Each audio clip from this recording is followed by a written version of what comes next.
Hello, welcome back to How to Learn a Language. I recently had the chance to sit down with my friend Elfin, who runs just the most wonderful Italian retreats.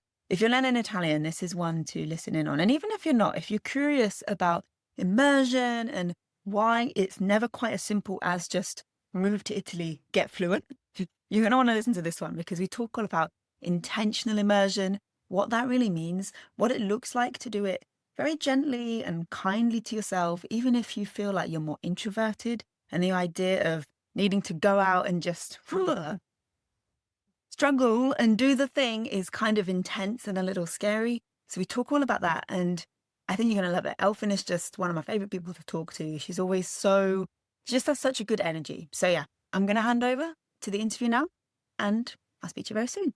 Bye. Enjoy. Elfin, hello. Oh, how are you doing? Good. I'm very well, thank you. How are you?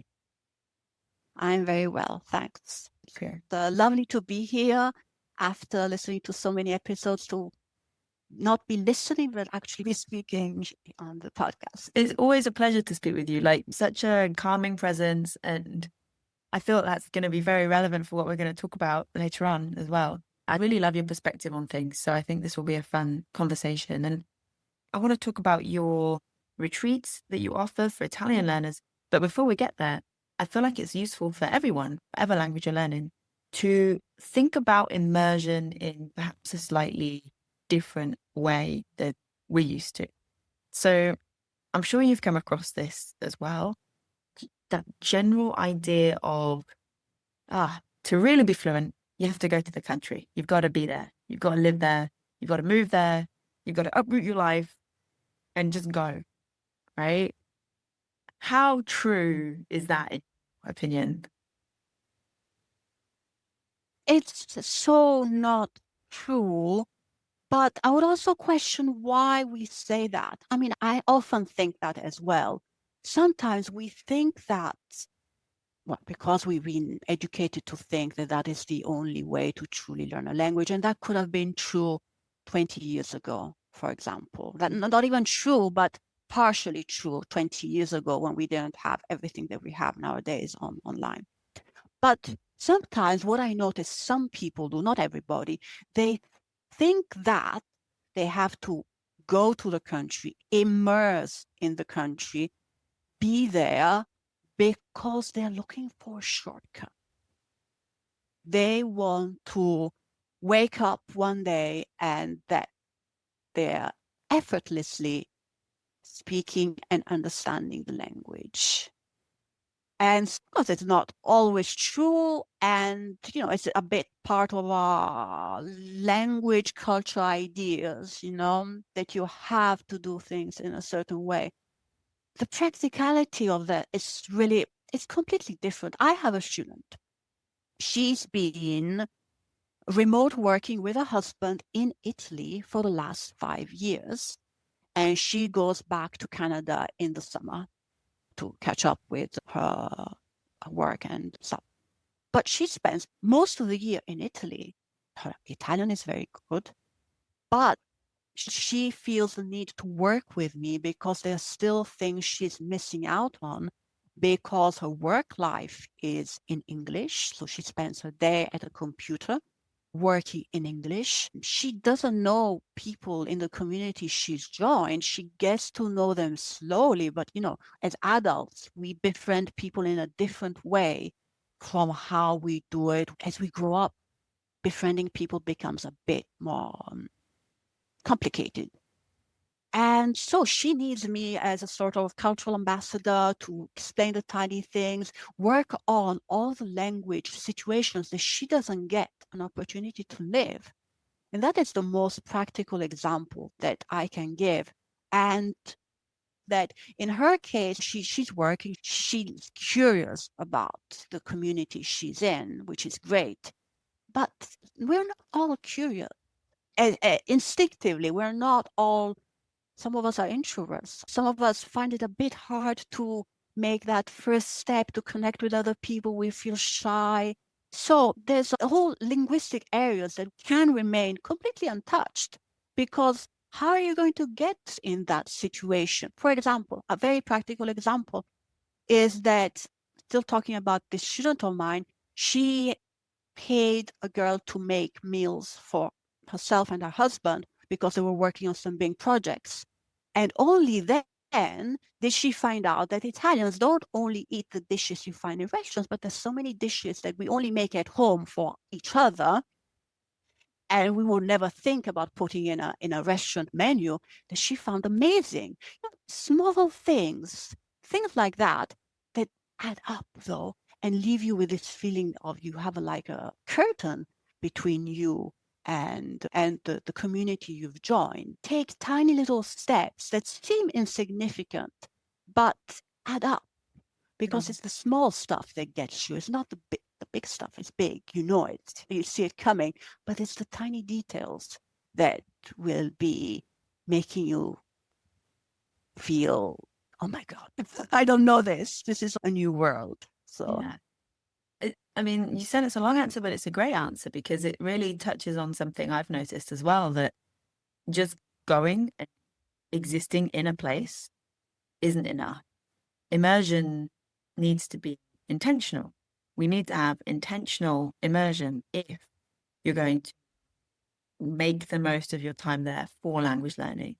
Sometimes, you might be somewhere for a short period of time and have a community that you're already engaged with, whether it's from work or something like that. And that's that. And then you're going to be returning home, not a case of needing to actively get out of your comfort zone and find meetups or whatever.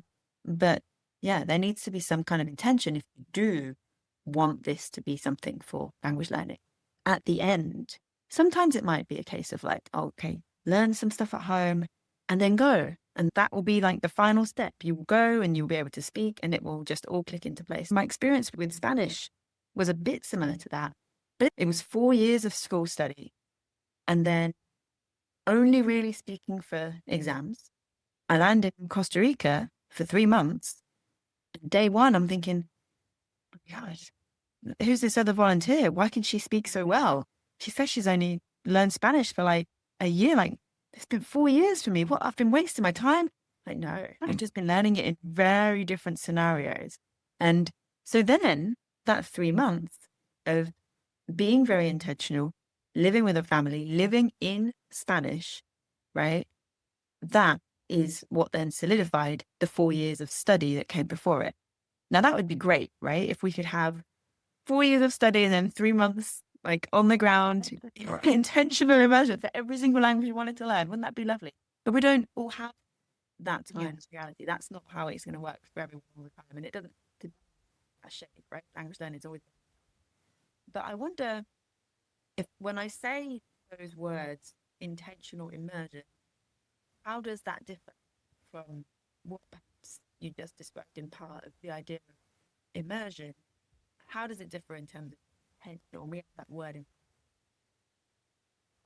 I think it's just giving yourself a big permission slip to explore the language and the culture in different ways, and to widen the net, so to speak, which is a bit what you're always talking about in the newsletter with the playlist, with even just going down language learning rabbit holes and getting lost and saying, hey, this name sounds interesting.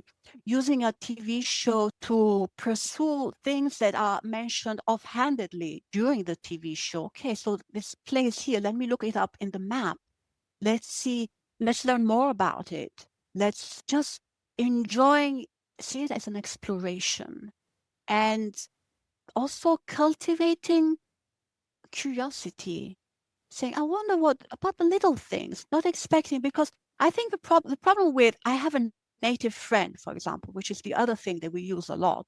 We expect our native friends to know all the small things that we don't know about their language and their culture, but a native is mostly unaware of what it is that you don't understand, because the inherent differences between your language, their language, your culture, and their culture. These are things that show up by accident, can show up by accident, but you cannot expect your native friends to provide that for you. It's a bit on us, but it also depends on what we want to do with the language we're learning. Because if we just want to have a practical approach to the language, that's perfectly okay. We don't all have to become C2. But if we feel something like a connection to this one language, and we want to nurture that sense because it triggers something, it sparks something in us, then we have to just allow ourselves to do different things, explore, find, I don't know, YouTube channels about topics that are relevant to us, read the comments, read reviews. For me, it drives me crazy, specifically for Italian, that when people that love Italy look at blogs and reviews in English about Italy. No. If you want to start to immerse in the culture of the country, you want to see what do the locals think about this place? What do the locals think about this restaurant? What do the locals think about this B&B? If you're reading tiny little reviews every 4 times a week, let's say, over a long period of time, you are getting insights into the culture. And that's something that is so overlooked. There's such a vault of information in reviews, in Google Maps, in TripAdvisor. It's a really good example because it links well with immersion. Like immersion can be anywhere, first of all, especially intentional immersion. You don't have to be in country. You can be absolutely at home in a place that is far away from someone that speaks a language and still intentionally immerse yourself. I do want to have a bit of a focus today, specifically on in-country immersion, because that's what we're going to talk about in regards to the retreat. Then you say it's a really great example. The idea of reading TripAdvisor reviews, Google reviews, looking for those in the language, filtering by language is great, because if you're planning a trip, you know, or even when you're already on the trip and you're deciding where to eat that night, it's just that little bit extra, isn't it? Rather than looking at what someone has said in English. And sometimes it's hard because they think, especially on Google or whatever, it depends on your phone language. Sometimes they might auto translate to English or to your phone language. So you have to make an intention to change it back, to look for the original and to see it, you know, see original language. It will have it underneath in little grayed out writing. Click, and then you've got some practice. And like you say, it might seem like something really small, but it all adds up. The other day, I said something to someone, I don't know, in a boat or something, and the boat driver was like, "Oh, you speak some Malay?" And I was like, "Yeah, a little bit." I was like, "I speak Indonesian, so sometimes I make mistakes in Malay." Very, very similar languages. He said this like, it was almost like a proverb, the way he said it, and then he translated it for me. It was basically, you know, one grain of sand on top of another makes a beach or something along those lines. It was something like that. And so it isn't just about that big, full experience of like, I will go to Italy or to Malaysia or to Spain or wherever for 3 months, 3 weeks, 3 years, and then boom, I'll be fluent. It is just sometimes noticing those small moments of intentionality, those small little wins that you get throughout the whole experience that are going to add up to the whole thing being something great at the end. I mean, it has so much more meaning, first of all, because as language learners, it's a very important, but it has more meaning because, and it came out of something like, it came from you saying only a little. So people think they have to have an incredible level of knowledge of the language to have a good conversation with a native, when instead, even just showing your willingness, your interest, your presence, you sparked an observation that, I don't know. Do you think that you have to be a certain level before you can be intentional with your immersion? No, you can start tomorrow if you are, just starting the language. Absolutely not. We have to, again, another permission slip here, because I see this in myself as well. I'll wait till I am. And that's something we've been conditioned to believe. But we don't have to understand every single thing. Just letting the language wash over us, not because we're going to do passive learning. No, just for the pleasure of hearing the sound, and maybe I'll catch one word, and that's good. I didn't catch all the others. Well, let's focus on that word I did catch, but it's not really important. It's also getting to expose my ear to the sounds, to the musicality of the language. We don't talk about this enough, and it's not the topic today, but the sound, the musicality of a language, the sooner we expose ourselves to it, the more we're helping our ear and also our pronunciation. And we also enriching ourselves. Well, I have a musical background, but that doesn't mean I do think that we shouldn't wait to do listening exercise and pronunciation exercise. If we can start today by just letting our meditation wash over us and just taking, because when we communicate, this is a mistake I make continuously. We forget that it's not the vocab, it's not the grammar. We communicate through gestuality, we communicate through tone of voice. We also communicate, and this is a beautiful idea, through our energy, through our personal energy. And so if we remember that we are communicating at other four levels, this is a very empowering thing to bear in mind, because it means that we can do a lot with very little.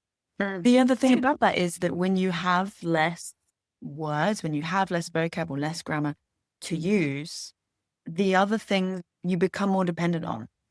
So, like you say, I love this idea of your energy. Like, that is so true. You can just sense if you walk into a shop and someone's serving you, and you can sense if they feel a bit angry. You can sense if they feel really happy and they might want to chat a bit more. Do you know, you just sense it. You're right. Energy is a good word for that. Energy and all the gesture, all of that stuff becomes slightly more amplified if the words that you have are a little bit less. It's not that it's how effectively can I communicate. And so if you can communicate effectively, even if there's a handful of words, but you're getting the things that you want and need because of everything else that is compensating for that, then, that a smile, God, a smile goes such a long way. Smile. Yeah, to just approach a situation, right? And be able to ask a taxi driver how much the ride is in their language. You're less likely to get the full rip-off price. If you just have a nice smile and you're able to say, how much is it in the language? Oh, you speak my language? Well, for you, it's this much. And of course, it's not just about getting the taxi rides, there's taxi discounts. That's not why we learn languages. That's not the only reason. But a nice side effect, bonus. Well, we also have to stay practical. Yeah, there needs to be a practical reason as well as an emotional one to learn the language, right? But I don't know. I think it gives me a bounce in the step when somebody says something little. It's not big. Just a small appreciation of what you're doing, of your journey. Yeah, and because it's those little boosts that then make you want to try again, right? So like sometimes it's almost adjusting our expectations of like, I'm going to go into this restaurant and I'm going to order completely fluently with zero English, with all the perfect words and perfect pronunciation. And if we actually lower our expectation to, I'm going to get the meal I want, any means possible, we can then use the gesture and the energy a little bit more. We're not relying too much on words. The pressure is off, but we're still going to get the same outcome.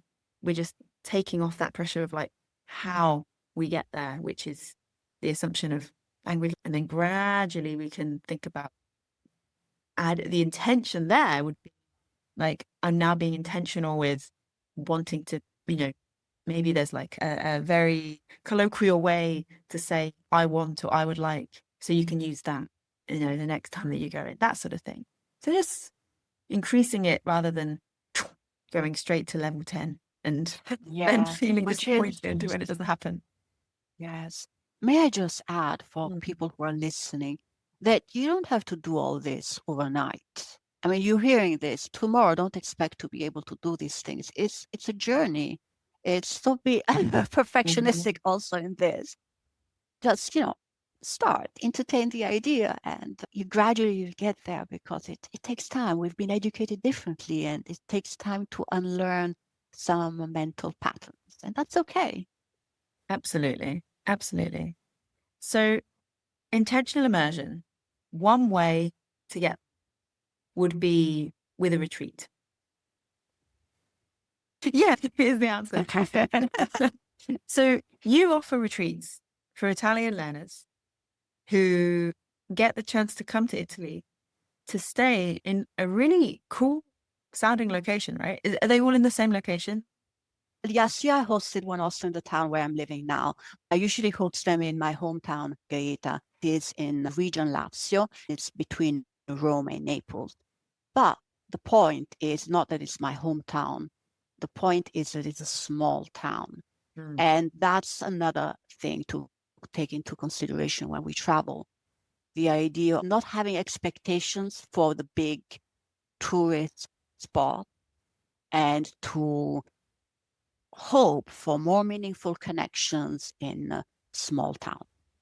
Absolutely. And I think this is something that's really cool about retreats versus like finding a language school abroad, because language schools typically have to be in a big city or a big hub, because that's where they're going to get the most people able to come in. You know, they're running on quantity of students, right?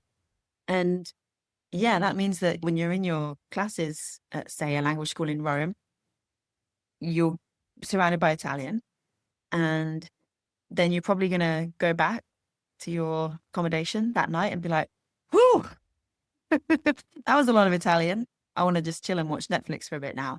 I want to FaceTime home. Right? Like, you then need that break. Whereas something like a retreat, especially like being in that small town, it's cozier, it's a smaller number of people, really having a chance to engage without the overwhelming whew at the end of the day, in my opinion. there's also the performance aspect of in a classroom, yes, and that brings up so much baggage that we all tend to have. It's also the idea, I think when I created the retreat, I want to saw it as people taking time to focus on language, but also on themselves, and just slowing down and having meaningful moments with the language, with other language learners, with the community. Because when you're in a small town, the community naturally wants to connect with you because the smaller communities are a bit nosy and a bit want to Everyone cares in the city. in a nice way. And I know I also created pockets of time, breaks within the day, because, for example, all that language learning all that language interaction can be a bit, the brain knows what it's doing, but you also need to know that your brain needs to rest a bit. Think also the idea of classroom time, it can be, there's a time and a place for that as well. But the language you touch upon when you're living the everyday situations with other people throughout a day is going to be at a different level. When you're going to the classroom, stuff is happening in the classroom. You'll be taking the bus, you'll be taking the subway, but then you're left to your own devices. Instead, here, the town is your classroom. Every moment of the day is a classroom in a good way. And you just get to also notice the language nuances that you would only catch in that situation. And so You mentioned everyday situations. So I'm assuming it isn't classroom time 24/7. What kind of things happen? What do you do on the well, it's as simple as, having breakfast together, having coffee together, or saying pass the salt. How do you say pass the salt in Italian when you've done loads of lessons in which you talked about climate change? You've talked about lots of topics, but the small stuff, you never, never get to live the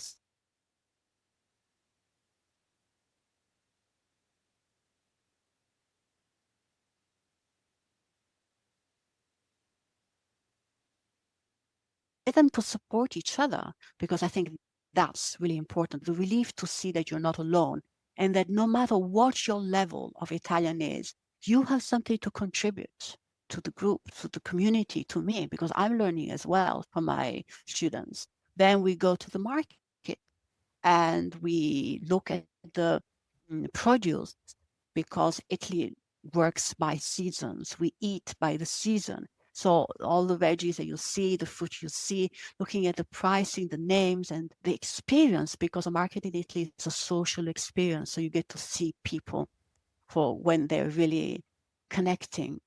And then activities like giving a shopping list to my students and saying, okay, so you have to buy the ingredients for today's lunch, and sending them to specific town. This activity, I really love it, because it should take, if I went to do the shopping, it would take me 20 minutes. Students get so excited, because then the people in the shops that I send them to start weighing in, saying, well, you're getting bread, but what are you going to eat? Because maybe you don't want this kind of bread. Maybe you want this other kind of bread.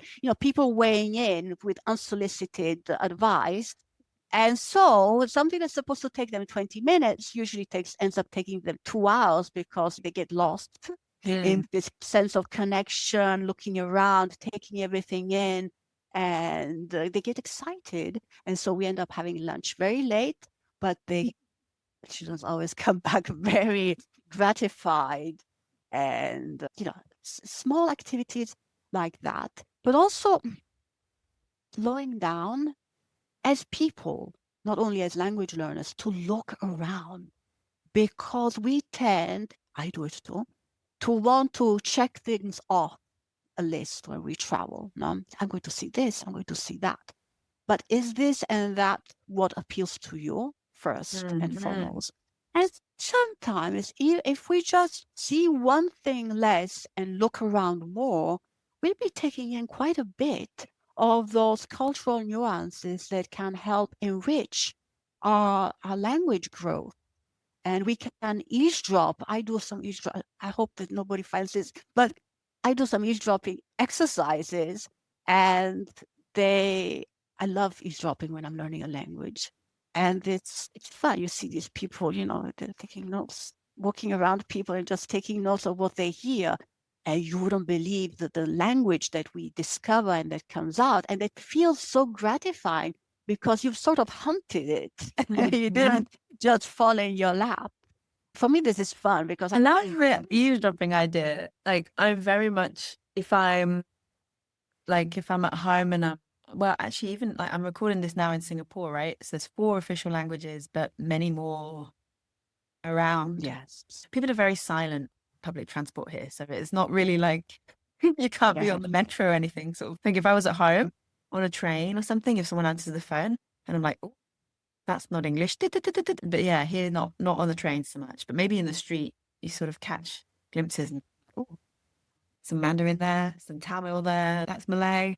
It's really, really cool. So yeah, I love the idea of that. It's such a cool skill to learn in such a fun way while you're in Italy. Yes, Great idea. it's because language has so many layers, and you just have to embrace all those layers and see what becomes more nuanced in your head. Of course, these are the ideas that you can adapt for whatever language you're learning, but you have to also take into consideration the culture, because if you're where people are soft-spoken, which is not the case in southern Italy, it might be a bit harder. Everyone's on their phone on the metro here. That's the silent, like everyone's looking down on the phone. You went to a hawker center here, you'd be surrounded by conversations. So there are other places. There are other places where you'll find it. But yeah, compared to maybe somewhere like in India, for example, a bus is very loud. Not necessarily with people, with a lot of horns, a lot of like music being played, So then you might find things, hear conversations and stuff like that. But yeah, you're right. Adapt and tweak, and it will work for any language. I like that advice. And so you've got a few coming retreats, right? How you sort of 1, 2, or 3 a year usually? This year, I'm starting one for beginners.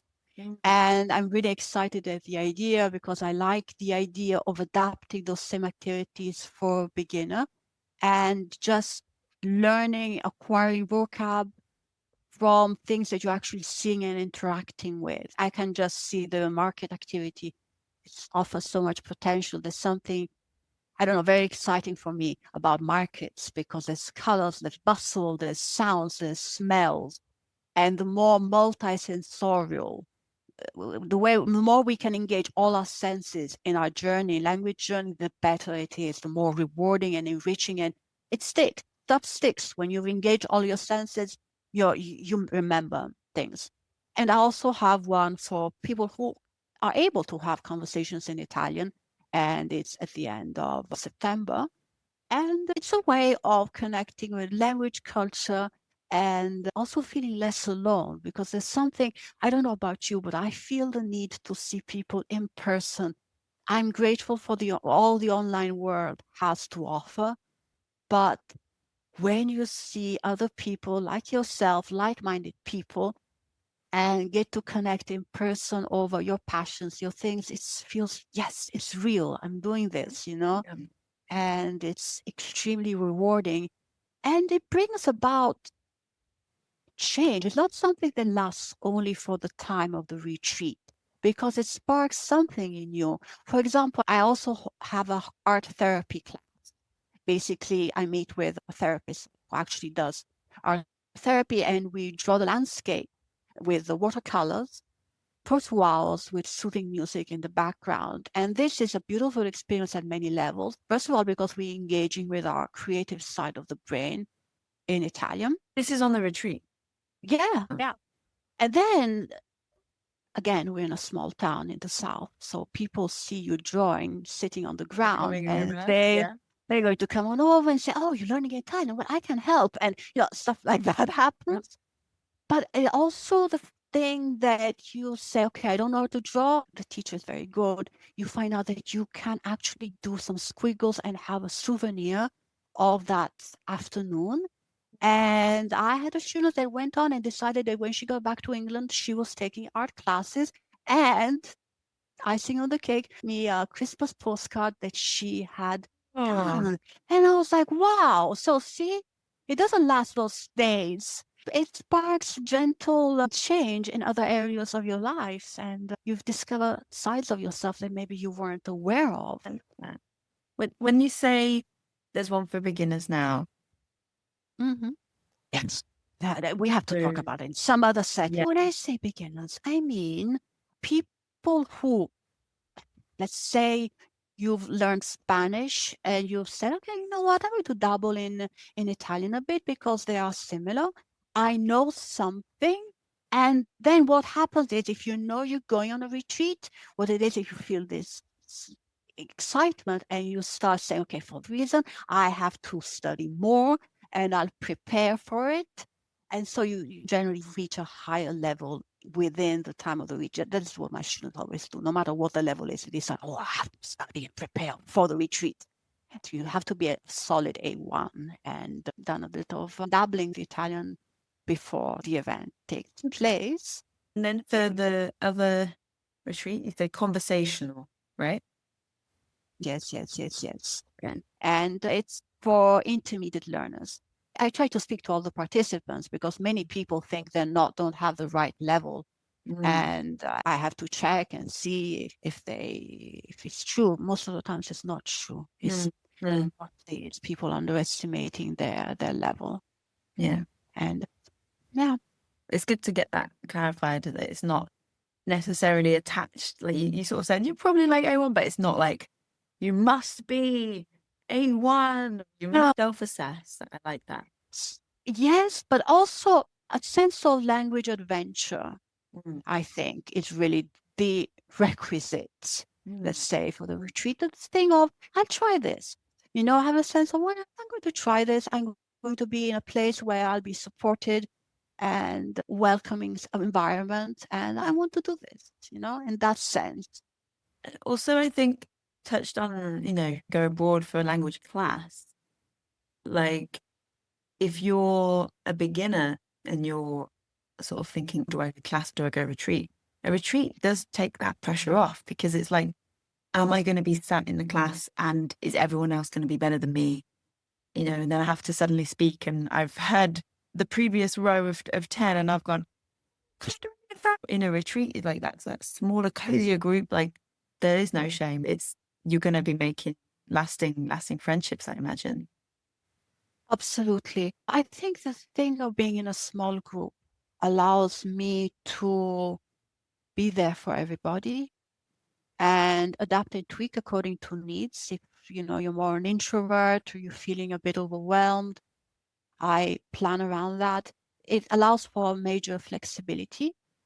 And also, I give instructions on how to handle it, like create little, small things to make things easier. And we use the word mindful a lot, but I actually make my retreats as You actually mean it. yes, Yeah. yes, because there's no point. This is a treat you're giving yourself. You're treating yourself to something. You're giving yourself a gift. You're not joining a marathon. It's a gentle prompt in a new direction. And we have to have the curiosity to say, okay, and let's see where this takes me and feel empowered. In a supportive community where people think it's really exciting that you're there to learn Italian because, most Italians are very surprised. And yes, so Nice. And a couple of practicalities. Are they always the same length of time? Is it like 5 days? this year I'm doing it this way. I'm toying with the idea of making a shorter experience after I see how this year goes. 5 days, 6 Okay. nights and 5 days. Yes, yes. Okay. So I guess as well, the cool thing about that is you could always plan, especially if someone's coming from further afield, if someone's coming from like the US, for example, 5 days, you've barely gotten over the jet lag. You could always plan to have a couple of days, either, let's say, land in Rome, or even if you were to fly into like somewhere else in Europe, like, into Europe, flights and transport is sometimes relatively cheap and frequent. And so you could land a couple of days chilling in a new city, Yes. get yourself to Rome, and then get yourself, I guess from Rome, it's easy to travel there, right? Yes, it's Or to get yourself to Rome or Naples, get to the venue, have the retreat, and then maybe even plan for a few days at the end as like a buffer of like using everything that you've just learned on your own. Have those few days in Rome or Naples or somewhere else in Italy. And then yes, that is really advisable. And I like to think also that the retreat also gives you the tools to then be able to pursue your travels on your own, not only linguistically, but also, culturally, know what to look for, where to find the people, the clock of the town, so that when you travel on your own, then you have those tools for yourself in the future. I mean, like if you've gone around the supermarket and someone has come to you and said, "Oh, what do you want the bread for?" So you've then gone back and had that lunch retreat. And then a couple of days later, you're getting a bit peckish. You're thinking, I know exactly what I've got a craving for right now. I know exactly what I want, and it will remind you again. And so you've got that extra chance to just solidify everything before rushing back to regular life. Yes, definitely. And also, yes, that's also to plan around and just build a little buffer either before, ideally, and also something after, and just make it, your little adventure and exploration. Yeah. I know exactly what. Yeah. It's such a cool thing. So thank you, first of all, for what you do and for offering it to the world.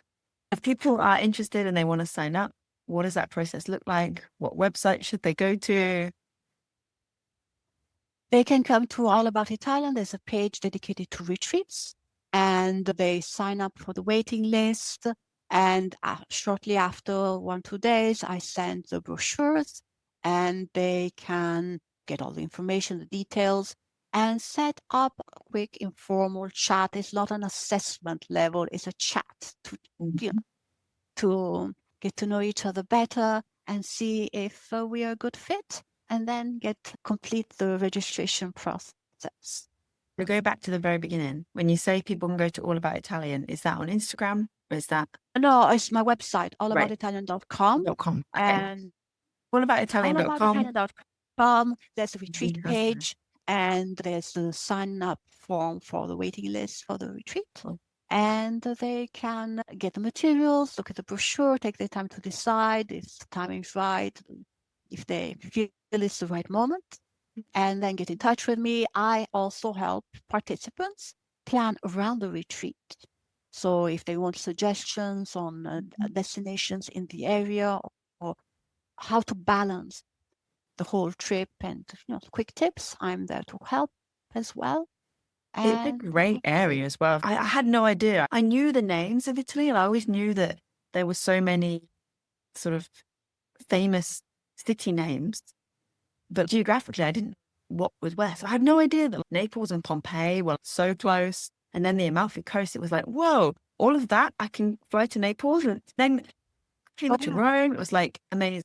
It's such a cool area. There's so much to see. Italian trains help Oh, these trips really easy. I mean, yeah. it's because they're all very well connected. So absolutely, just takes a bit of awareness and knowing that everything is there. But absolutely, no, I didn't remember that you had been to Naples. I Oh, follow your cool. adventures. Nice, nice. Yeah, it was great. Really, really cool. I liked it. Like I've been to Italy before, but never there, never that part. It was nice to see. No, it's nice. Mm. It's an incredible area. Absolutely Mm. incredible area. So definitely made a great. Well, Elfin, thank you so much for taking the time to talk with me. It's been really, really fun. Do you have any final Yes, words? it was such fun to be here to chat. Any final words? Anything on intentional immersion, retreat, anything that we've missed that you want to cover before we wrap up? Yeah. Go on. Well, just one thing. There's this Italian word, assaporare, that means to savor food, to savor food. But I think it applies to everything. Just to assaporare your language journey. Don't treat it like a visit to the dentist. Treat it like something that you want to sink your teeth in and enjoy, and just let it stay with you a bit as long as possible. From the word sapore, that means taste, instead assaporare means to take the taste in. And yes, I and love just that. savor It's a this. good word for life in general, how we should live life. Yes, Take it all in. yes. Yeah. And it fits as well. I know you mentioned earlier, like visiting and the like checklist. Thinking, what do I actually want to see? Rather than what does TripAdvisor say I should see? You know, going to one of those places, right? Yes, Taking it assaporando all the in. place Yeah. and listening to ourselves more. I think that's what assaporare also is all about. What great closing words. Thank you very much. I will be assaporando the rest of my day, as I hope you will Okay. too. I will speak to you very soon, I'm sure. Thank you for joining me. It's been a pleasure. If you are listening to this or watching this and you want to have a little look and check out Elfin's retreats, definitely go allaboutitalian.com and take a peek. Elfin, thank you. Everybody. Ciao.